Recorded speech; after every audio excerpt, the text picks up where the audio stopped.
شروع کرتا ہوں اللہ کے نام سے جو بڑا مہربان اور نہایت رحم کرنے والا ہے۔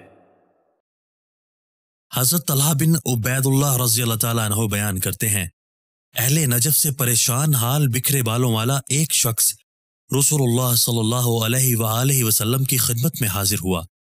ہم اس کی آواز کی گنگناہٹ سن رہے تھے، لیکن ہم اس کی بات نہیں سمجھ رہے تھے، حتیٰ کہ وہ رسول اللہ صلی اللہ علیہ وآلہ وسلم کے قریب ہوا اور وہ اسلام کے متعلق پوچھنے لگا تو رسول اللہ صلی اللہ علیہ وآلہ وسلم نے فرمایا، دن اور رات میں 5 نمازیں۔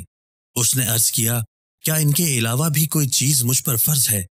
آپ صلی اللہ علیہ وآلہ وسلم نے فرمایا، نہیں، مگر یہ کہ تم نفل پڑھو۔ رسول اللہ صلی اللہ علیہ وآلہ وسلم نے فرمایا، اور ماہ رمضان کے روزے۔ اس نے پوچھا، کیا اس کے علاوہ بھی مجھ پر کوئی چیز لازم ہے؟ آپ صلی اللہ علیہ وآلہ وسلم نے فرمایا، نہیں، اللہ یہ کہ تم نفلی روزہ رکھو۔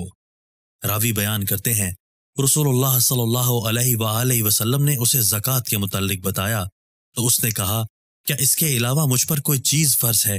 تو آپ صلی اللہ علیہ وآلہ وسلم نے فرمایا، نہیں، اللہ یہ کہ تم نفلی صدقہ کرو۔